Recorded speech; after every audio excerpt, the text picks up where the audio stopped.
And madness it is. We've got lawsuits going. We've They're got slinging them. we've got fur flying. I'm Sloan. This is Margot. Tuesday night. I mean, election season craziness. Doesn't get much better than this. It really doesn't. I mean, So much to talk about today. so much. We're going to start off as we always do with the amount of registrations that are going on, and we do this not for fun, right? In all seriousness, let me back this out. We're trying to pressure you to register as many Republicans as possible. Well, there's a big number at the end that we're very close to, and I'm sure we'll talk about that. Yes, we will. So without further ado, here are the numbers. Again, this is from Andy Jackson. He is the election guru over at the Locke Foundation. So here's where we are right now. And by the way, this is after the supposed excitement, the joy of Kamala Harris being dropped into the race. Yeah. So you see that Democrats, they haven't, they're flatlining, and I'm going to show you that in a second. We're modest at 2,000. That's nothing to write home about. And then the unaffiliateds, they're killing the game. So this isn't anything to write home about, because this is also, I want to credit Andy Jackson for this chart as well. And this is kind of confusing. I'm going to explain it to y'all. So this is 11 weeks out before the election. So if you see this dark red line right here, that's where we are, right? For the 15-week to the week 11 leading up that month. Okay. That star right there, that's where we were last year.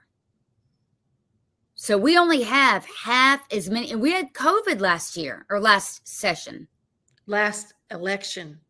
Last Right. Presidential election. Right. I know. I'm just trying to be creative. I'm kidding. I'm not, when you can't grab your words because you're so. Girl, I live it. I swallowed ice last week and last podcast, I almost killed myself. We had too much fun on that podcast. So and when I said flatline, Margot, look, this 4-week period leading up, the Democrats have flatlined. Completely. So they went through, I think, 26 weeks straight of losing voters. All right. So nothing to write home about, certainly. Now look at the unaffiliated. The unaffiliated is this light green line. That's where they were neck and neck with us last election, same time. They have completely pulled away from both us and the Democrats. I mean, I'm not excited about it. So this is a great question that Andy got. Does the unaffiliated in any way indicate that these new voters are they're undecideds? No, I don't believe it does. That's my opinion. This is Andy's answer. It just means they don't want to be tied to any party. Exactly. They tend to split evenly in their votes. And I bet a lot of them don't even vote, right? But they most behave like weak partisans, okay? So weak Democrats, weak Republicans, and maybe they will split the ticket. What do you think? Well, I think, let me just say up front, I think a lot of people took what happened in 2020 as a sign. Republicans having the R word is like the scarlet letter. And I think a lot of people really wanted to keep that out of their business, especially in North Carolina, because you can go look up anybody's voter registration and you can tell what party they're with. And for me, I even my neighbors told me that's what they did. They said, look, we don't want to be associated with either party. We don't want it to affect our business. We don't want to affect our anything. So I firmly believe a lot of people just wanted to get away from politics. And the other thing that happens, as an unaffiliated voter, the chances of you getting mail are a lot less than if you're a Republican or Democrat. So, if you don't want to be harassed with hitting stop every 10 minutes on your phone, or 16 pieces of trash mail, or people just really inundating you in email, the best way to do it is be unaffiliated. Okay. I mean, a lot of these people, they're signing up. They're doing it when they get a license. Might be a lot of young voters, right? When they're renewing their license. When they're just moving here, maybe they don't know the parties. I don't know, but that's kind of what we got here. Again, I want to say this isn't great. I don't think it's a bad thing. I don't. And I'll tell you why I don't think it's a bad thing. I think people want people out of their business. And I think that, kids are a huge issue this year. The last 4 years have taught us a lot about where children are standing in the mix of things, being politicized. And I think people want to keep their voice of what their vote is to themselves, and they're going to do what they need to do to take care of their families. I don't see it as a bad thing. Well, to your logic, then all these polls are skewed. I think they're all skewed. The latest one that I saw said that Josh Stein's ahead by 14%. Well, if you 4 times poll Democrats over Republicans and you call that a poll, well, you're not a pollster, you're a bullshitter. Okay, so that was their sample then? Yeah. Yeah. I mean, a lot of this stuff is crazy. I mean, I try to remind people that same time during the last period in 2020, Biden was up 6. And I think he stayed up 6 the entire time. Trump ended up winning by, I think, 1.3 points. So yeah.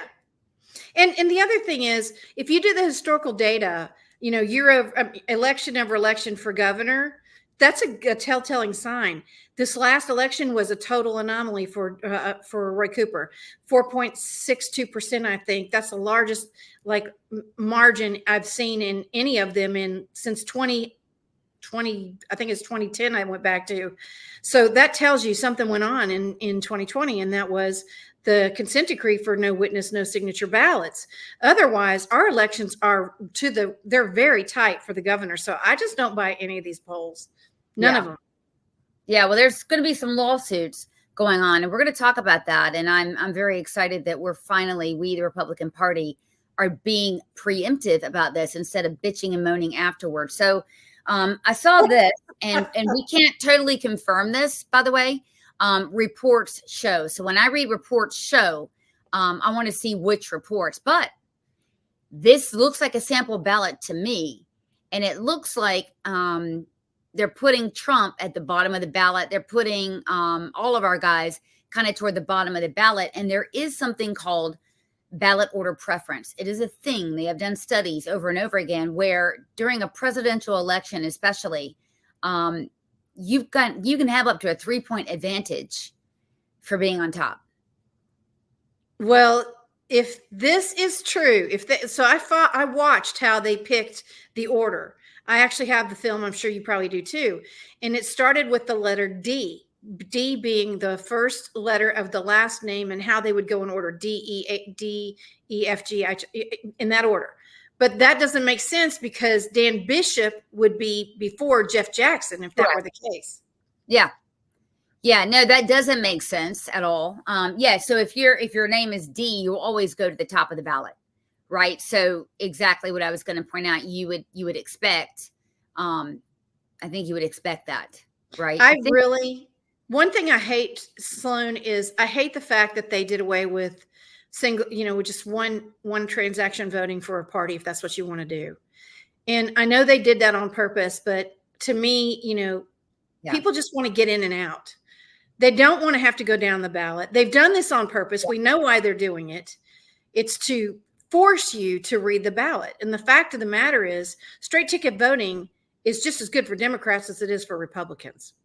Yeah. Well, I mean, the Board of Elections has done a tremendous amount of hanky-panky, I guess you could say. And they've been in the news. They've been nationally recognized for a dumpster fire shit show completely. So now we're finally starting to get national recognition for how horrendous this is. Here's how it works. The governor had, how many spots total? Are there 5 total? 5 spots.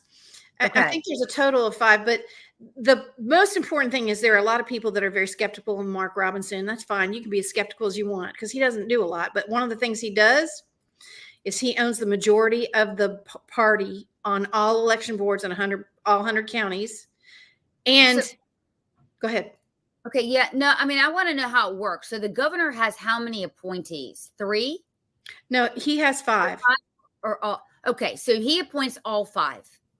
He appoints the 5 he appoints all of them. Just so you know, on every election board, the governor does all of the appointments, whether Okay. they're a Republican, a Democrat, or an independent.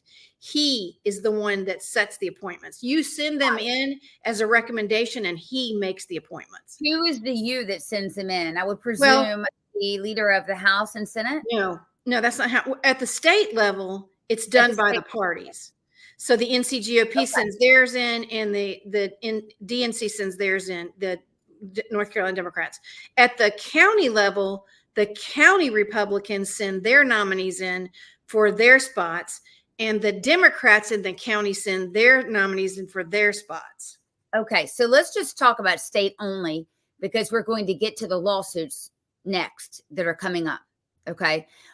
So these appointees have been lambasted, and rightfully so, from everywhere to media all over the country, as well as the U.S. House, which I think is called for an investigation Yes. over this, putting Kennedy on the ballot, putting Cornel West, et cetera. So there are two lawsuits that happened back to back. This is the most recent one. I think this happened yesterday. Today, Yeah, that's right. So Republicans, I believe this is the GOP, maybe the RNC and the GOP. No, this one's is an NCGOP lawsuit, and I don't even think that the RNC is involved in this one. Okay, so let me explain to you what I understand this to be. This, or you may understand it a little bit more, but the Board of Elections has to validate the citizenship of everyone who registers at the point of registration. If they have to make an exception or two, that will happen provisionally. And since December of 2023, or I think right around there, they stopped verifying. They stopped at the one time where people, and you can see that chart, they start registering at greater volume. They stop asking, right? Well, there's another piece to it too. It's not just that they stopped asking, but they continued to use old registration forms that do not require social security numbers. They do not require driver's license numbers, which is part of our, voter ID. So some of this is they allowed this to occur by not just getting rid of all those old voter ID forms. They just decided, registration forms. They just allowed them to continue to use them. That's one part of it. The other part is they still have to go back and verify, and they have not done this. Okay. So Jason Simmons says this state board continually has problems ensuring voter rolls have only verified citizens. The lawsuit will remedy the ongoing refusal to collect required information for those who want to take part in the elections. Accountability and fidelity to following the rule of law is long overdue for this very partisan election board, like we said. Now, last week, the RNC announced that it was going to sue and has, in fact, launched a lawsuit to sue here in North Carolina, the North Carolina Board of Elections. Okay. This one to me is a lot more lackluster than the one that you showed previously, and I'll tell you why. The previous one that you discussed has about 225,000 names on it that we know that we know for a fact. But the truth of the matter is there's 880,000 names that are not verifiable because they do not contain all the portions of information. But because they're older names, like they've been on the rolls for more like 5-6 years, they don't want to, they're not asking for those because they consider those grandfathered. But the 225,000 or 250,000, those are since we have activated voter ID. Does that make sense? So there were names on the rolls that didn't have this information, social security number, last four, and or their driver's license number, or they didn't have one or the other. So there's a total of 880,000 of those.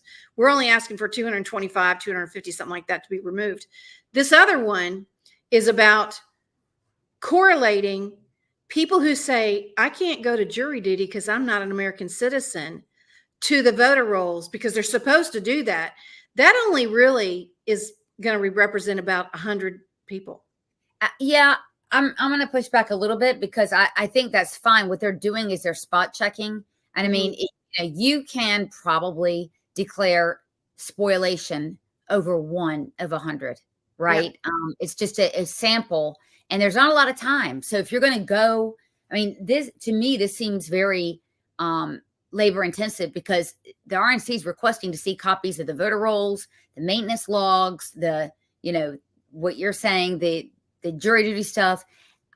I mean, that's my guess, right? With 9 days left before mail-in voting. And here's where we get into the issue.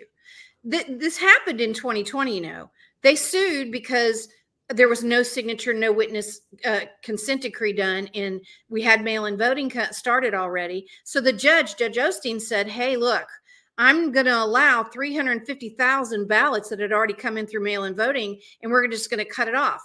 If we would have started these lawsuits earlier, we wouldn't be in this time crunch where mail-in voters are going to get their votes in and have to go back and say, we're going to have a cutoff date at this date or whatever. Does that make sense? It makes perfect sense, but why do we wait so long? That is something I cannot answer. I do have to say it's very disappointing, because we always get in this position and it feels like it's a last minute power play. And I don't think it's money related. I think it's poor planning by the RNC and the GOP, NC GOP, which constitutes an emergency for everybody. Okay. So you had a situation go on in Montgomery County. Can you briefly tell us what happens? I mean, look, there's 100 counties. And if you, again, you're talking about 100, a sample size of 100 for this lawsuit. Same thing, sample size of counties. If it's happening in Montgomery, it could be happening other places. What happened? Hold on one second. For some reason, I lost you, Sloan. I don't know what's going on here. I don't have you on my screen. Let me see if I can find you.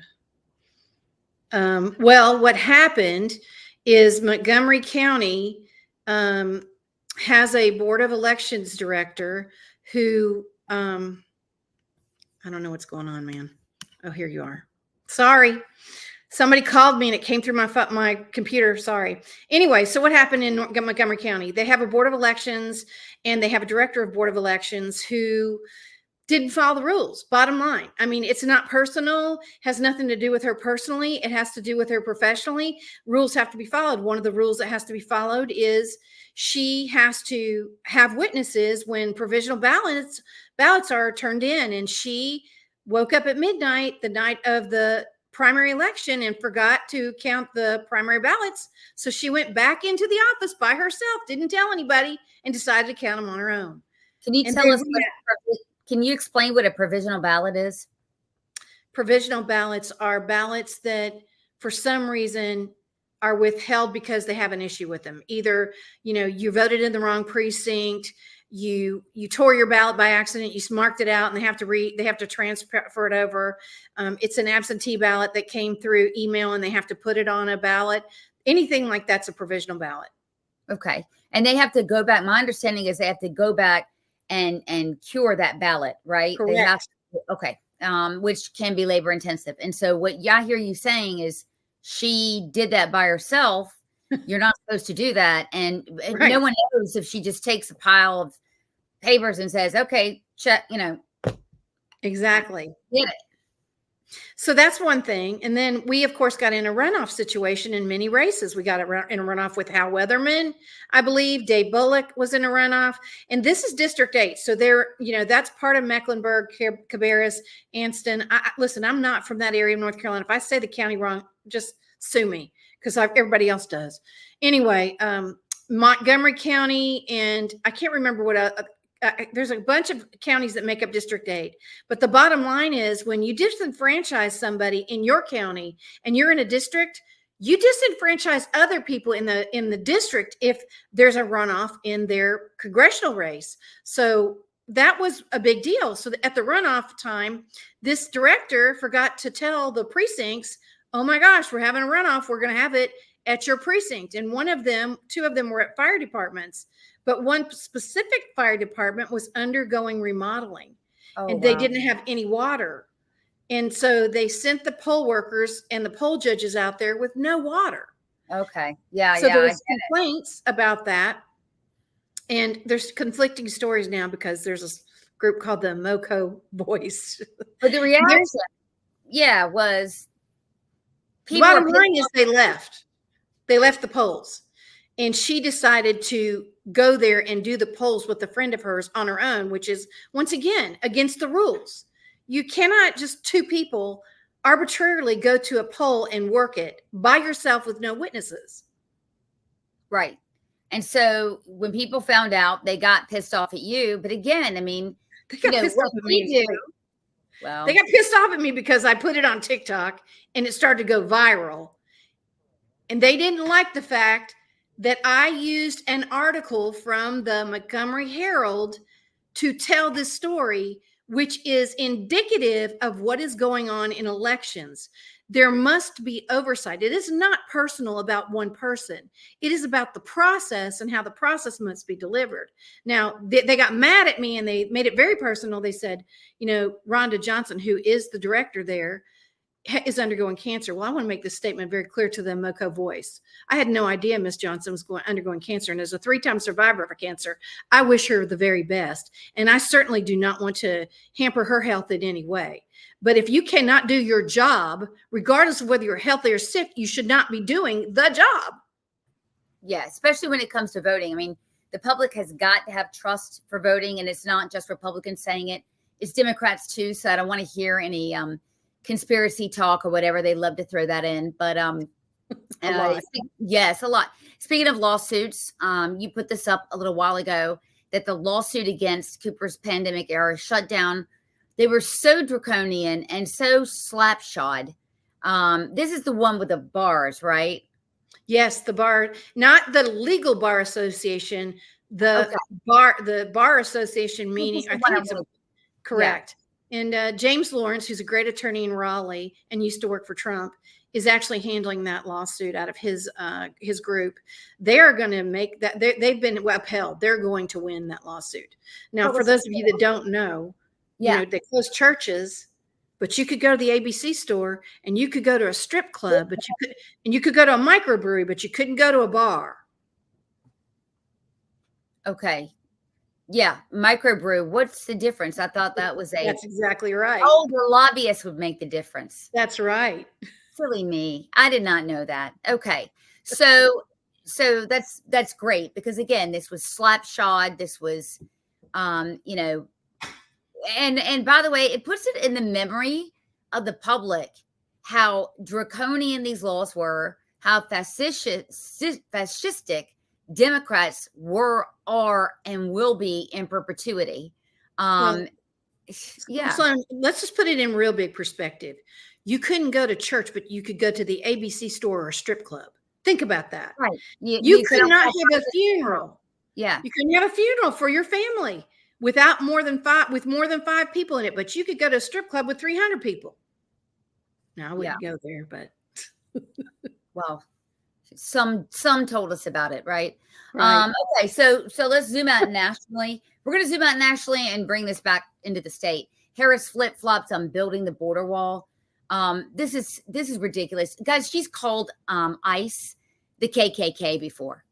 I mean, it's so absolutely ridiculous. So I want to also point out, as we are this week, we learned that in Charlotte, this is another big arrest of illegals. These are illegals from a group in South America that, I mean, these guys are pros. They have broken into, targeted, bided their time, evaded expensive security systems, broken into 18, high income homes in Charlotte alone and stole over $2 million worth of stuff.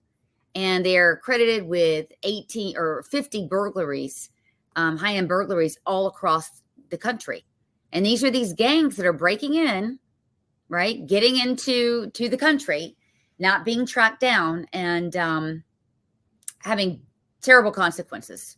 Well, and it's not just in Charlotte, Forsyth County. I mean, that's kind of rural. And over in Blair County, we looked at there last week. It was mind-blowing. And these crimes were a lot worse because, of course, these crimes involved hurting children, sexual assault on women, murder. So breaking in is the least of our problems. This is also about, murder, mayhem, and death. It is safety. It's about safety. To us, it's about our safety. Absolutely. And which brings us to one of the most important races that we actually have, and this is the role of Dan Bishop, Attorney General. He has gone on this listening tour. This is fantastic, where he's talking to crime victims. And this is the comment. This is the Carolina Journal article on this. You know, the PBA, the guy that leads the PBA, David Rose, he's like, look, I mean, why is Dan Bishop the only one endorsed by the police association? Because his competitor has called for defunding the police. His competitor favors soft on crime policies. Brad Knott, who we love Brad Knott. I mean, he is a right now, I think he's a federal prosecutor. He's running in the Wake County area, but he was a former federal prosecutor who worked hand in hand with the district attorney's offices and knows exactly what is going on with crime. Yeah, and he knows very well, and he's definitely a big endorser of Dan Bishop. But I want to show you the contrast a little bit here. Look at how the Democrats are promoting Jeff Jackson. Now, you know I have a lot to say about this. I know you do. I know you do. You know, what I don't like the most about Jeff Jackson is that his appearance is he's just a regular old everyday guy. No one wants to talk about the fact that his dad's a doctor. He grew up in Florida and then moved to North Carolina. He's not from North Carolina. I'm sorry, but that's a big deal to me. He went to Emory Law School, which is about $100,000 a year. He promoted defund the police. He promoted Antifa. He supports, trans athletes playing against girls in sports. He supports boys in girls' safe spaces. I mean, I could go on and on, but I think the biggest and most funny one to me, since I am a TikTok person, is that he lied to us all and told us that he was going to save TikTok, and he was the first one to vote against it. Well, I mean, look how light this is. History of supporting LGBTQ. What in the living hell does that have to do with keeping us safe? But it is what you mentioned. In other words, it's signaling to the, tiny, tiny minority of gay people, which most of them actually don't want women and men mixed in sports. But it's signaling, I don't know what, but it struck me because it just doesn't even belong there. Work for criminal justice reform. That's right. No money to bail is what they consider criminal justice reform, as is defunding the police. And I think people need to know that he was selected. He was not elected to the NC legislature. And as a district attorney, he had a record of doing more pleas than, I think he only tried 3 or 8 cases, somewhere in there. It's very small. It's single digits. Yeah. Well, he's not known for being tough on crime. He's trying to portray that now because that's the spirit of it. I mean, our country is falling apart, literally falling apart. There's murders of illegal, it seems like every week. The sex crimes in our schools alone committed by teachers is out of this world. The crime going on campuses, out of this world. I mean, it's just everywhere. It's epidemic. It is everywhere. And to me, that's one of the things I tell people when I am on a podcast or when I'm doing the Punch Bowl, Monday through Friday, 8 to 11 on Twitter. You need to look at your safety at home first. Start as close to you as you can get, but vote and ask the question, how safe can you keep me? How can you keep my family and I safe? And go up the ballot. And that should be the question of everyone. And I'm talking about food safety, money safety, personal safety, tax safety. I want to hear it all, but it's all about safety. Yeah, definitely. And protecting my Second Amendment rights, which I'd like to have the right to protect myself. Correct. Yeah, I mean, because that's where these crimes are happening, obviously, is in these gun-free zones, and we need to look at that. But speaking of education and K through 12 education, Catherine Truitt, who is our current superintendent, who is a trans Republican. So if you don't know who I am, let me tell you. That's a great phrase, a trans Republican. Trans Republican. I've been doing this for a while. I've been doing education reporting, and I've focused in on education K through 12 at the state level. And Catherine Truitt has always behaved as a Democrat. Her first act, before she even came into the role, Margot, she hired strictly hardcore Democrats to assist her in her administration. So it should come as no surprise, quite frankly, that this is what she said in a recent interview, but it's in poor taste. In the primary, do you plan to endorse anybody in the upcoming general election? Yeah, so neither candidate has asked me for their endorsement. I can tell you wholeheartedly that there's one particular candidate that if she were to ask me to endorse her, the answer would be no. Well, there's only one female candidate, so I think we understand who that is, and that is a fellow Republican. Many would say a different kind of Republican. Do you worry that she does not have the chops, not having public school students, not having any experience in public schools? Do you feel like she does not have the chops to do this job? Yeah, unfortunately, I think that's a fair assessment. It's always been a mystery to me why someone who has never trusted her own children with the public school systems and someone who's never worked in public schools in any capacity at all would want to be the state's leader of our public school. Okay, so let me start from the beginning. If you're at this stage in the election, honey, and no one has asked you for an endorsement, let me teach you something about politics. It means you're toxic. It means you're toxic goods. Number one. Number two, someone who has taken their kids out of public school for one reason or another, and sees that the violence has gone up 86% over like 2 years ago, the violence in schools, and that only 1/4 of 8th graders can actually read, do math, or do science in this state, and actually trust carte blanche the government schools. Yeah, I think that's someone who's being very prudent, actually. So that's a big deal. She's been very unpopular. She is a sore loser and just a loser, sitting there saying, well, someone that's never worked in the schools, etc. You know, Catherine Truitt has refused to take registered sex offenders off of the list of teachers with their licenses in good standing. Go off. I know you want to. That's because her legacy. Well, it's not just that she's done that. I mean, which is horrible. And there's absolutely no excuse for that. But I was and I've said this before, I was on an NC-11 district call when she advocated for parents and grandparents in that room to get their kids vaccinated. Now we're talking about, we're deep red up here in Western North Carolina. She has nothing to do. Let me just say this. She has nothing to do with that. I want to point this out. She is not the head of DHHS.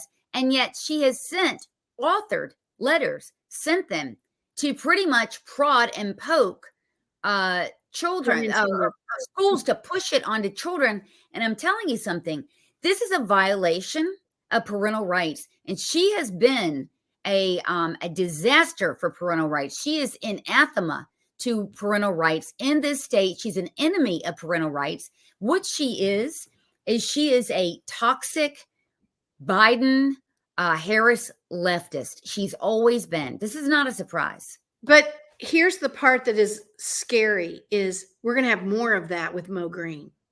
She would push vaccines, which she did. She allowed public health departments to come into public schools and vaccinate children without parental permission. She did it here. I think they're similar.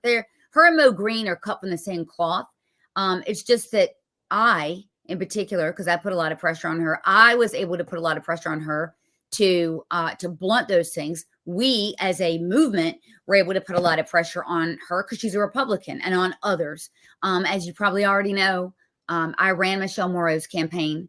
I said that I was going to primary Catherine Truitt. I said I was going to take her out of office.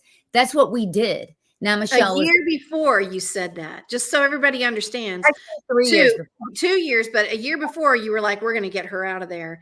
And look, Sloan, we beat an incumbent in the primary, and she's a sore loser, but she's just a sorry person. Yeah, she's really not shown a lot of dignity, and she's not well liked, which is why I think in part that she couldn't make the case. She failed to make the case for why she should be given another 4 years. And she has done nothing but show her ass and since the primary. I don't know of another candidate that I've seen do that. Usually they wait a while. She immediately started showing her ass, and it shows that she's a very vindictive person. I think you still have that film of her hollering at the representative that was speaking on behalf of Michelle Morrow. It was it looked like she was a lunatic. It does feel like she's a lunatic. It feels like she's nuts because get this, guys, she was at a campaign stop that she had come there to speak, room full of people in Johnston County. And she had her opportunity to speak. She had the floor. And then afterwards, by the way, Michelle and I didn't even know that a school board member in Johnston County was going to get up and speak on Michelle Morrow's behalf. We didn't know. But the lady got up and listed the things that she was upset about. She's a sitting school board member. So this is a state superintendent. She knows what she's talking about. She didn't get 2 sentences out. Catherine Truitt stood up and repeatedly called her a liar and stormed out. I mean, made a scene, disrupted the meeting. It looked very childish. All the things you don't want your child to do, she did. And yet she ran the school system. That, to me, is an indictment of her character. That's true. So, Catherine Truitt, we cannot wait. Oh, yeah, there'll be a party when you're gone, lady. Girl, bye. Bye, Felicia. Bye, girl, bye. Bye. Anyway, She'll so her ugly head on Tom Tillis's campaign, though. You know she will. Well, I think she's angling to be on any Democrats campaign. Tom Tillis, exactly. Case in point. So let me show you this. They're after our girl, Trish Cotham. So Trish Cotham, let me give you the background. She, much like Tulsi Gabbard, left the party. Right? They ran her out. This is an article from a year ago where Cotham left. She's in a R+2 district. Okay, so kind of red district in Mecklenburg County outside of Charlotte, towards Union County.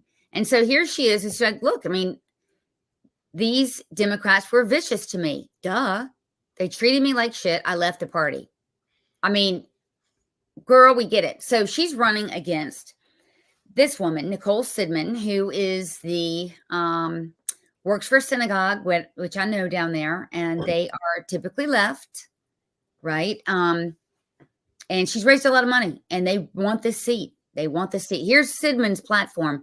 It's the same thing, and I want to put this to you guys. It's the same thing all Democrats are running on. Abortion's at the top of the list. Fully funding public schools, even though they are an S-hole. No talk about how you're going to improve schools. Money doesn't lead to that. And no talk at all about how to secure the schools. Make it easier to participate in democracy. Whatever the hell that means. It means nothing. And roll back Republican laws. It's gun control. Okay. So nobody gives a shit about any of that. No one. To me, the whole thing on abortion, what more do you want? You got 12 weeks and 6 days.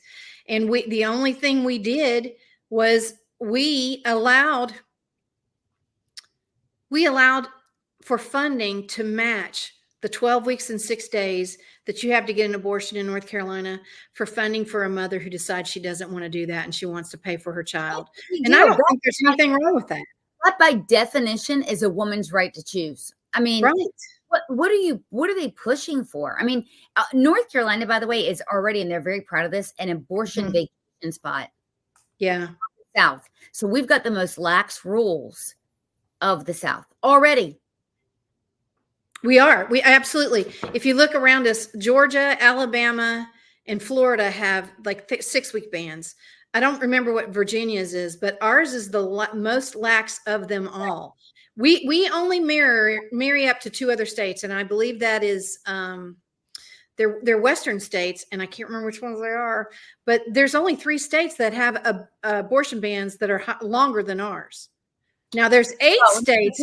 There's a few that say up to birth, right? There's 8 states in the District of Columbia, which I don't know if I've said this on this podcast before or not, but only 8 countries in the world allow that to up to the minute of birth that you can elect an abortion. And only 8 states in the District of Columbia allow that. So we are one of 8 countries in the world. And France, which is liberal as hell, theirs is 14 weeks. So and I think it's South Korea is one of them. Vietnam is one of them. Australia is one of them, which surprised me. Canada, of course, is nuts. So they're not surprised there. But to think there's only 8 countries in the whole globe and we're on that list, I don't want to be on that list. Yeah. Yeah. It's very, I mean, it's a destination spot for abortions and they want even more. But here's the thing, the priorities for Nicole Sidman in that district, it's so out of step. There's nothing on there about safety. There's nothing on there about the economy. There's nothing on there about security. Except for taking our guns. So there's only taking our guns away. We keep telling you that's, that's not what voters want. So I wanted to put this up because this happened yesterday. So I went in to cover, which I do frequently, cases that are in court. Okay. And so I went to go, this happened to be Union County. And do you guys remember the thugs that were arrested for raising the Hamas flag over UNC campus? And then the frat boys came and raised it back up. And there were encampments there and violence towards cops. Well, there were 36 defendants. So I went down there and the News and Observer had a reporter there, recognized me immediately. Margaret, I got to tell you, I was very surprised because I didn't have any makeup on at all. I had my hair back, slicked back, etc. And I asked her, I said, how do you know me? She goes, I spend hundreds of hours of stalking, literally. Oh, and she told me she was incredulous that I had my camera in there. By the way, the bailiffs told me that I could do film and video until the judge came in. By the way, as a reporter, when someone tells you can do that, dude, you do it. And she wanted to know why I was taking pictures. I said, because I want to. Because nothing's any of her business. It's your right as an American. Her business. But when the whole Jewish thing came up, she just thought I was supposed to be scared. And why was I in there? And I told her also that violent anti-Semites pose a threat to the community. And she mocked me. She's very friendly to these protesters. Here's Tammy Grubb from News and Observer. And she looks like she's not in a great mood.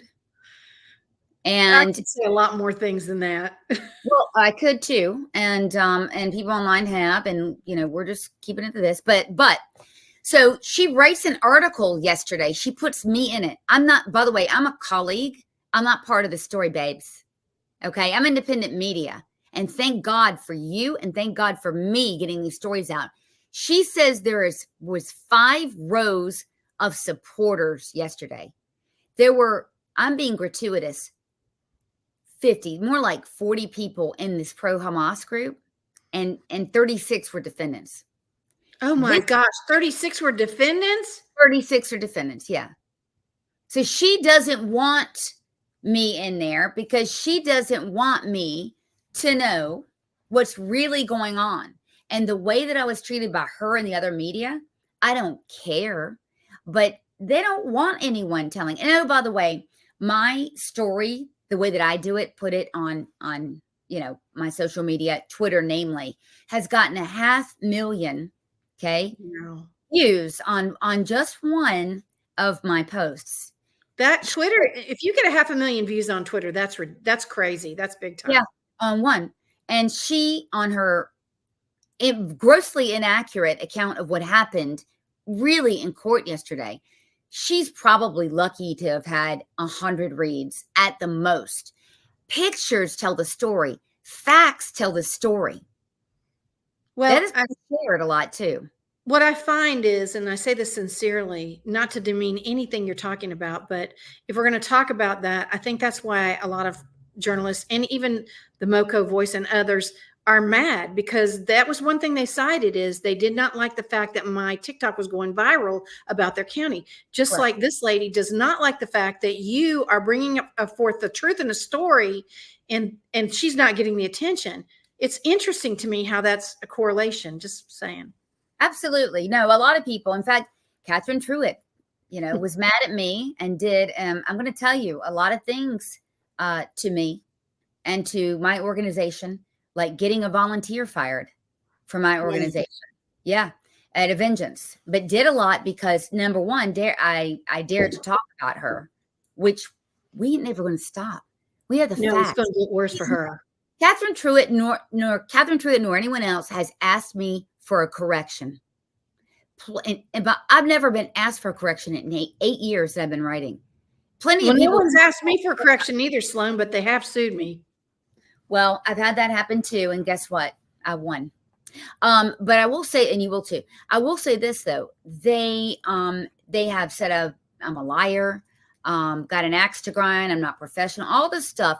This is a brave new frontier. I'm going to communicate the way I'm going to communicate and speak directly to my reader, and so are you. And when you put your face on what you do, that's why I wanted to put Tammy Grubb's face on what she did. When you put your face and your family name on what you do, and you're starting a relationship, a give and take relationship with your reader, there's nothing like the loyalty and trust that builds. And as independent journalists, I'm going to include Stephen Horn too, because he went with me. Yeah, I agree. We do this every day, and this is why we do it. We can take a picture and prove what the facts are. Look, there is no justice without facts. And that's what I wanted to give. And I think people now in this new age, I was listening to Alex Finn. He's a guy who does an X space on technology. He's like, just get out there and do it. Put it up. People want to see. They want to hear you. And that's what we're doing. Sloan and I got together to do this because we do it different ways. But the partnership is fruitful for everyone. She's great on education. I understand elections. I'm not perfect on them. She's not. She's pretty perfect. But the goal is to let you know what's going on because it's hard to keep up with everything. Yeah, it's hard to keep up. It's definitely hard to keep up. And what we like to do here is put the information up and invite you to do your own research. Should be the jump off points. When I show you these pictures and when I write these things, I'm very open about being biased. I am very open. I'm a Republican. We always talk about that. So I'm biased. People like Tammy, she's biased as hell, but she'll never admit it. That's the difference. And I think that's another thing that makes us different. Substack, for instance, has become a modicum of a way to get your voice out. And I'm not saying that we're probably one of the few conservatives that use it on actually as a platform. But if you really want to read instead of watch this, you want to get more information, Substack's a good way to go. A journalist recently said to the North Carolina press at the general legislature that he felt like because he used Substack, he was an independent journalist and they should recognize him and let him have a press pass. They have chosen not to do that, but I personally side with him on this. And I don't agree with anything he says. But on this issue, I agree with him because independent journalism, even Matt Taibbi's using Substack. Yeah. And you see right there, go to our Substack. Definitely sign up. We have the last article that I wrote. We had 10,000 reads on that, 10,000 reads, and we can see it, and we can see, what does well, what doesn't. I mean, what we do as independent journalists is it's absolutely, it's a labor of love. It's a public service, but it's an investment in you and our community and in a relationship. So, and we're going to close it out on that. But all this is to say, we appreciate your support very much. And we do this because we want to. We want you to be informed. If you're driving to work, turn the podcast on. If you just have questions, put a note into us. We'll take your questions. We'll go do a story if you tell us there's one to do. Right. And as for platforms, I will say that we're having a hard time with YouTube. They are, I believe, censoring us. Facebook. Yeah, Facebook is too. So really our main platform right now is Twitter. We do Substack as well. We write these articles and we send them out and kind of wrap them around some of our podcasting, but really having it on X is kind of where we are now. Well, that's the freest place to be. So come join us. You'll be surprised if you come join us on X and you want to see other things. Follow Sloan and follow myself. We'll introduce you to all the North Carolina people and we'll get you acquainted with different spaces you can listen to, different people that you'll be interested in. Listen, X is the place for free speech, and we would invite you to join us and follow us. If you follow me and you let me know that you got there because of this podcast, I'll make sure and include you in we have a group of North Carolinians, and we'll make sure that you know who's who in the zoo, and we'll invite you to some spaces too. Yeah. It's kind of like old timey radio, back in the day where everybody gathered around the radio to listen to things. It's really, and it's kind of addicting. And it's actually, it feels a little bit like you're not so lonely anymore. No, you know what's funny? I'll be doing something. I'll have an event or something, and I'll listen to a space while I'm driving home. And then I'll get home, and I can't sleep. It doesn't matter what time it is, you'll find a space and you can listen to. There's all kinds of crazy stuff. You can listen to astrology if you want to. You can listen to people argue about DeSantis if you want to. That's right, and you can contribute to the conversation. And again, always, evidence is there to be tested. Evidence isn't there as fact and as law. It's there to be tested, right? So you can always take something that you hear in a space or hear or whatever, go test it, go compare it. There's even spaces on how to do spaces and how to be productive in a space. So if you're looking for any of that type of content, I'll introduce you to the people that actually do those spaces. I might need that given the way that I ran ours 2 weeks ago. But anyway. Well, we're done for the evening. Have a good night, Sloan. Have a wonderful evening, and we'll see you guys on Thursday night, same place, 8 p.m. Have a good one. Bye-bye.